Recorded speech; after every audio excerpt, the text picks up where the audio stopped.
राष्ट्रपति रामनाथ कोविंद के पहले भाषण में जवाहरलाल नेहरू का जिक्र न होना कांग्रेस को अब तक परेशान कर रहा है।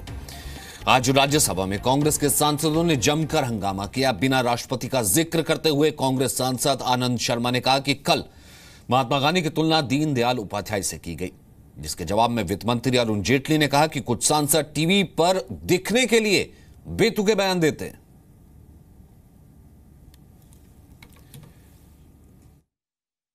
हर देश और हर समाज अपने राष्ट्र के नेताओं, राष्ट्र के निर्माताओं, राष्ट्र पर कुर्बानी देने वालों का सम्मान से स्मरण करता है। भारतवर्ष में भी यही परंपरा रही है। स्वतंत्रता संग्राम के महानायक राष्ट्रपिता महात्मा गांधी को सम्मान से स्मरण किया जाता है। सबसे ऊपर दर्जा महात्मा गांधी का भारत में है। उन्होंने उस समय हिंदुस्तान के लोगों को हिम्मत दी थी। मैं बता रहा हूं। Nobody is questioning that. अब आप पूरा तो करने दीजिए, पूरा तो करने दीजिए। ये देखिए ना, आपने बीच में रोका सर। No, listen. Yeah. उसके साथ साथ आजादी के संग्राम के एक महान नायक जवाहरलाल नेहरू थे, जो हिंदुस्तान के प्रथम प्रधानमंत्री थे। 14 साल अंग्रेजों की जेल में रहे थे।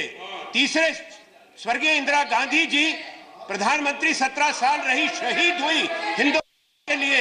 आज सरकार की तरफ से एक सुनियोजित तरीके से महात्मा गांधी के कद को छोटा दिखाना, उनके योगदान को छोटा करना, पंडित नेहरू का नाम नहीं लेना, इंदिरा गांधी के 100 साल इंदिरा गांधी मैं बता रहा हूं, कल महात्मा गांधी की तुलना Pandit Deendayal Upadhyay don't say that. Pandit Deendayal don't raise that. आप स्मरण don't raise that.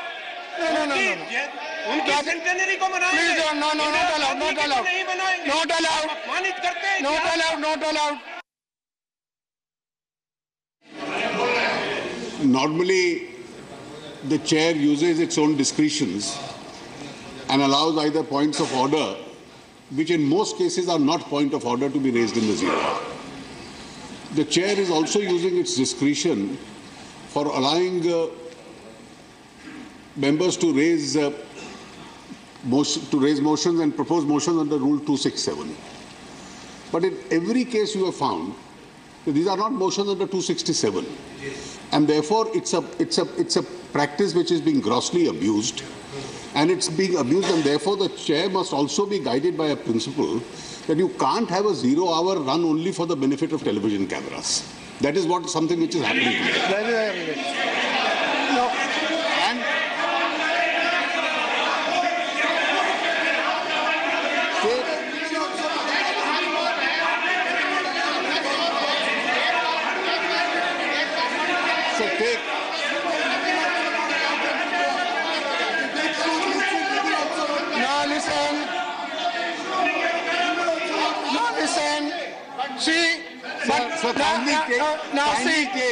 kindly take what has Mr. Anand Sharma said. Please, the whole speech has to be expunged. The whole speech has to be expunged. I have not. For the reason, there is a rule which even the chair is bound by, that you do not refer to high constitutional authorities and what they have said in a debate in the House. And that is the purpose of what he said. No, he cannot. I agree with you. तो जब वित्त मंत्री ने आरोप लगाया तो राज्यसभा में नेता विपक्ष गुलाम नबी आजाद ने मांग रखी कि उनके इस बयान को कार्रवाई से हटा दिया जाए। 70 साल आजादी के बाद अगर हम आज चर्चा करेंगे कि इस देश में हमारा ही एक भाई, उसका धर्म जात कुछ भी हो,